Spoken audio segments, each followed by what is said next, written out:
پرانے وقتوں کی بات ہے، ایک طالب علم جو بہت ہی نیک اور اچھا انسان تھا، وہ جب بھی اپنے مرشد سے ملنے کے لیے جاتا تو اسے کافی سفر کرنا پڑتا تھا۔ وہ جہاں سے گزرتا تھا وہاں ایک چھوٹا سا شہر بھی آباد تھا۔ اس شہر میں سے اسے گزر کر اپنے پیر و مرشد کے پاس جانا پڑتا تھا۔ وہ شہر کی ایک گلی میں سے گزرتا تو وہاں پر ایک رنڈیوں کا کوٹھا بھی تھا۔ وہاں پر ایک جوان رنڈی جو بہت زیادہ خوبصورت تھی ہمیشہ اس لڑکے کو اپنی طرف راغب کرنے کی کوشش کرتی، لیکن وہ لڑکا ہمیشہ وہاں سے نظریں جھکا کر گزر جاتا۔ لیکن وہ رنڈی ہمیشہ اسی کوشش میں رہتی کہ کسی بھی طرح یہ لڑکا میرے پاس آئے۔ ایک دفعہ ایسا ہوا کہ وہ لڑکا اپنے پیر و مرشد کی خدمت میں حاضر تھا تو اس کے پیر و مرشد نے کہا کہ جاؤ کہیں سے آگ کا انگارہ لے کر آؤ۔ اس زمانے میں آگ جلانے کے لیے آگ کے انگارے کو کسی راکھ میں دفن کر کے رکھتے تھے تاکہ ضرورت پڑنے پر دوبارہ اس آگ کے ٹکڑے کو نکال کر آگ جلائی جا سکے۔ وہ آگ کا شعلہ لینے کے لیے گاؤں میں ادھر ادھر دیکھنے لگا۔ اسے اس گاؤں میں کہیں بھی وہ آگ جلانے کے لیے وہ کوئلہ نہیں ملا۔ وہ کافی ادھر ادھر بھاگتا رہا۔ اس کا گزر وہیں اسی شہر اسی گلی سے بھی ہوا جہاں پر وہ رنڈی اس کی طاق میں رہتی تھی۔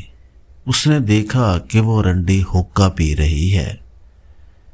اس کے دل میں خیال آیا کہ اس کے حقے کے اندر لازمی آگ کا انگارہ موجود ہے، کیوں نہ میں اس سے جا کر مانگ لوں۔ وہ اس کوٹھے پر گیا اور اس لڑکی سے ملا اور اس سے کہا کہ مجھے تم سے ایک کام ہے۔ وہ رنڈی تو اسی کے انتظار میں رہتی تھی۔ وہ بہت خوش ہوئی کہ آخر کار وہ اپنے مقصد میں پورا ہونے والی ہے۔ اس نے پوچھا بتاؤ تمہیں کیا چاہیے؟ اس لڑکے نے کہا تمہارے حقے سے ایک آگ کا انگارہ مجھے چاہیے۔ اس رنڈی نے کہا ٹھیک ہے، یہ انگارہ تمہیں مل سکتا ہے، لیکن اس کی کچھ تمہیں قیمت ادا کرنی ہوگی۔ اس لڑکے نے کہا بتاؤ کیا قیمت ہے؟ اس نے کہا کہ تمہیں اپنی ایک آنکھ نکال کر مجھے ہدیہ کرنی ہوگی، پھر میں تمہیں آگ کا انگارہ دے دوں گی۔ لڑکے نے دیر نہیں لگائی اور اپنی انگلی اپنی آنکھ میں گھسا کر اپنی آنکھ کو باہر نکال کر اس کے ہاتھ پہ رکھ دیا۔ وہ رنڈی خوف زدہ ہو کر وہاں سے بھاگ نکلی۔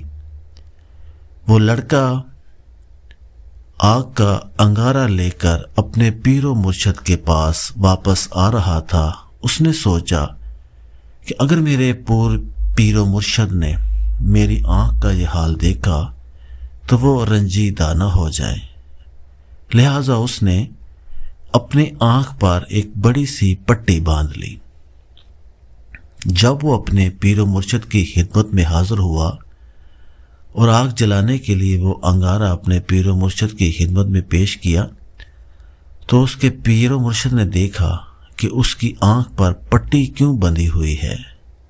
انہوں نے پوچھا یہ تمہیں کیا ہوا ہے؟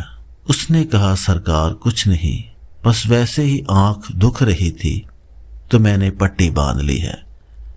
اس کے پیر و مرشد نے کہا کہ ہمارے ہوتے ہوئے تمہاری آنکھ نہیں دکھنی چاہیے، تم لہٰذا یہ پٹی اتار دو، تمہاری آنکھ ٹھیک ہو جائے گی۔ اس نے ڈرتے ہوئے پٹی کھولنی شروع کی۔ جب اس نے اپنی آنکھ سے پٹی اتاری تو وہ حیران رہ گیا کہ اس کی آنکھ بالکل پہلے کی طرح اسی حالت میں موجود تھی اور اسے بالکل صحیح طرح دکھائی دے رہا تھا۔ وہ ہوتے تھے پیر و مرشد اور ان کے شاگرد۔